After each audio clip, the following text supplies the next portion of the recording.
Project Zero o Fatal Frame, según el territorio, fue un título de terror lanzado por Tecmo durante los inicios de la era de las 128 bits, y pese a su genial concepto, diseño y marcada personalidad, no obtuvo el reconocimiento o la difusión que merecía. Y por eso hoy le vamos a dedicar un vídeo y a repasar sus virtudes, sus defectos y algunas curiosidades. Sed bienvenidos a Canal Freaks.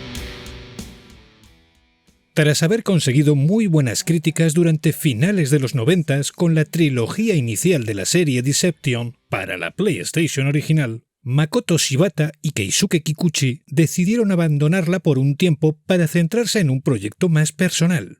Deception fue una serie de actions RPGs que se caracterizaron por darle al protagonista el papel del villano y por contar con unos trasfondos bastante oscuros y siniestros, a la par que con unas mecánicas basadas en colocar trampas para impedir la victoria de los héroes.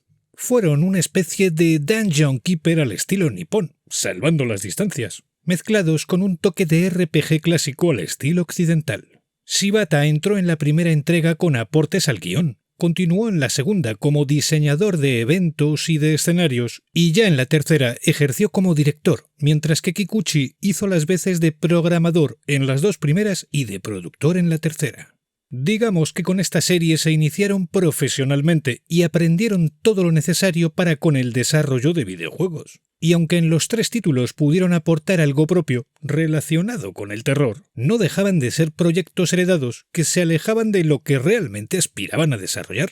Ambos le habían dado vueltas a lo desaprovechada que estaba la cultura nipona y su folclore dentro de los videojuegos de terror del momento, señalando como un problema evidente que todas las obras de éxito contasen con un enfoque claramente occidental. Así que Kikuchi decidió comenzar a definir un proyecto que tendría por escenario una vieja mansión japonesa, y Shibata le aportó a la idea un trasfondo que giraría alrededor de apariciones fantasmagóricas y que evitaría por completo el uso de los típicos monstruos que poblaban los juegos de terror de aquel momento, basando muchos de estos conceptos en sus propias experiencias personales. Y es que Shibata, y es algo que cuenta él mismo en diversas entrevistas, era una persona con cierta sensibilidad paranormal, ya que afirmaba haber entrado en contacto con espíritus en diversas ocasiones, y narraba cómo al visitar determinados lugares en ruinas había podido percibir ecos directos del pasado reciente. Si esto es real o no, o si se trató de una maniobra de marketing pretendida, es algo que solo Shibata sabe a ciencia cierta. Pero lo que resulta verídico es que estos motivos son los que siempre ha expuesto en público cuando se le ha preguntado por la inspiración que le llevó a crear Project Zero. Sumémosle a todo esto que los astros se alinearon para ambos en aquel preciso momento, ya que se dio un fuerte boom en Japón con el estreno de la mítica Ringu y de su primera secuela, durante 1998 y 99, y que en Tecmo acababan de recibir los primeros kits de desarrollo para PlayStation 2. Así pues, tanto Shibata como Kikuchi propusieron en la empresa desarrollar su visión, vendiéndola internamente como un Resident Evil de inspiración asiática de nueva generación y con un componente mucho más marcado de terror que de horror. Y es que Project Zero en un inicio no se distanciaba excesivamente de los cientos de proyectos inspirados por el éxito de Capcom y de las bases clásicas de Alone in the Dark, aportando mecánicas de exploración muy similares, una representación en tercera persona y con escenarios diseñados en base a distintos ángulos de cámara, pero incluyendo ya un factor propio apenas explotado por aquel entonces, la oscuridad como protagonista. Y es que la intención de ambos era la de sumergir al jugador dentro de un escenario realmente terrorífico, sumido completamente en la oscuridad, por el que tendría que moverse linterna en mano y en donde detectar e iluminar a los enemigos sería vital para su avance. Es más, inicialmente a los enemigos se los combatía con la luz de la linterna.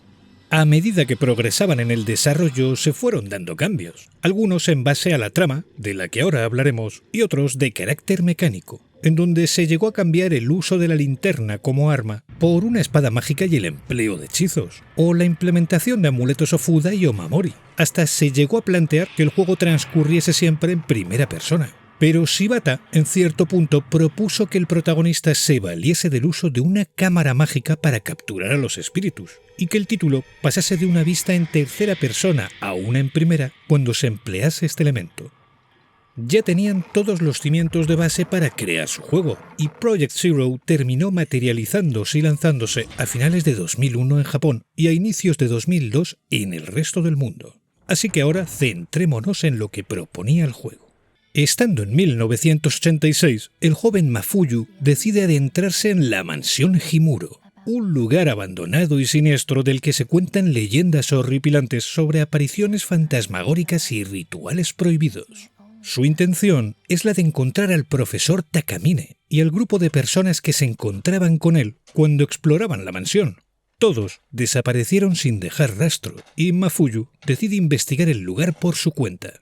En los primeros compases del juego, a modo de tutorial y de introducción a la trama, controlaremos a Mafuyu y seremos testigos de cómo éste desaparece misteriosamente, al igual que el equipo del profesor Takamine. No sin antes explicarnos que Mafuyu le contó a su hermana Miku dónde se encontraba y por qué se adentraba en la mansión.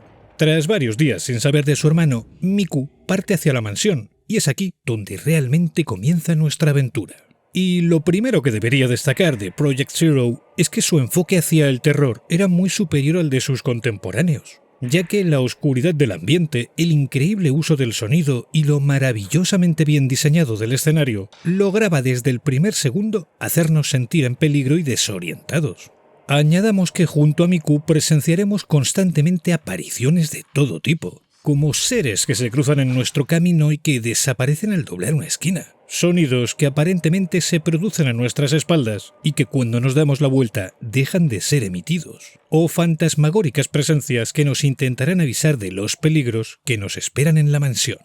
Está claro que el componente de horror existe. Recordemos que el horror es la manifestación o la contemplación explícita del terror, de lo que nos da miedo o de algo grotescamente perturbador. Pero la base en Project Zero es más psicológica y terrorífica que en sus semejantes contemporáneos, sobre todo durante los primeros compases del título, y juega constantemente con apariciones repentinas que duran un suspiro y con sonidos de viento leve, susurros casi inapreciables y crujidos de todo tipo.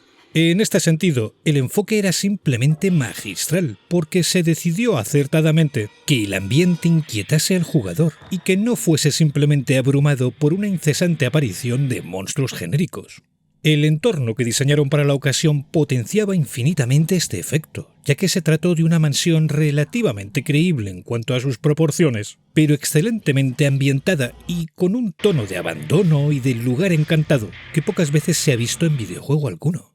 No era un escenario enorme ni contaba con demasiada variedad, pero funcionalmente era perfecto para con lo que querían hacernos sentir. Y el hecho de haber conseguido implementar una iluminación tan bien programada y de obligarnos a transitar casi constantemente en absoluta oscuridad, es un título muy, pero que muy oscuro. No os penséis que las imágenes adjuntas carecen de un balance acertado de brillo o de contraste, es que son así en realidad. Lograba potenciar un sentimiento de peligro, desorientación y vulnerabilidad bastante pronunciado. Todo esto llegaba a su cenit cuando el título nos hacía pasar de tercera a primera persona, momentos en los que empleábamos la cámara del juego para capturar a los fantasmas. Y aquí el diseño funcional también rozaba la excelencia, porque aparte de hacernos contemplar a los enemigos desde un punto de vista mucho más inmersivo, complicaba en cierto modo los controles. Y es que he de avisar que Project Zero empleaba el uso de los dos sticks analógicos del pad, algo que hoy en día es lo habitual y estamos más que acostumbrados, pero que a inicios de los 2000 todavía resultaba en un tipo de controles algo alienígenas. Esto causaba mayor indefensión en el jugador, al sentirse menos hábil a los mandos, y se potenciaba aún más debido a que los espíritus contra los que debíamos luchar podían atravesar las paredes, se movían más rápido a medida que se acercaban y, sobre todo, les hacíamos más daño cuanto más tiempo los tuviésemos dentro de nuestro objetivo, por lo que lo normal era dispararles a pocos centímetros de nosotros. La cámara también nos permitía ir añadiendo nuevos tipos de mecanismos que nos otorgarían el poder de ralentizar durante un tiempo a los enemigos, causarles mayor daño o visualizarlos a mayor distancia, entre otras potenciaciones. No recuerdo ningún otro juego de esa época que combinase con tanto acierto tantos elementos, ni me viene otro a la mente que fuese tan elegante y tan simple a la vez. Y creo que en conjunto resultó en una experiencia que nada tenía que ver con los Resident Evil de Capcom o con el Silent Hill de Konami. Tecmo había creado una obra con identidad propia y debo admitir que siempre me ha disgustado en cierto modo que se le englobase dentro del subgénero de los survival, aunque claro, elementos de este tipo tampoco le faltaban. Y es que la exploración, los puzzles, los puntos de guardado o la recolección de ítems para curarnos o la munición, en este caso distintos tipos de película para la cámara, irremediablemente lo hacían parecerse en estos sentidos a los juegos de la competencia. Ahora bien, en Project Zero no hay que gestionar apenas nada, y la dificultad es más llevadera. Es difícil quedarse sin munición, y con la pericia justa es extraño que agotemos todos los ítems de curación, pese a que los fantasmas pueden quitarnos más de la mitad de la vida con un solo contacto. Es decir, mecánicamente parece compartir el término survival, pero me atrevería a decir que es mucho más leve que en otros de su clase. Es más un juego de terror puro que un survival horror al uso.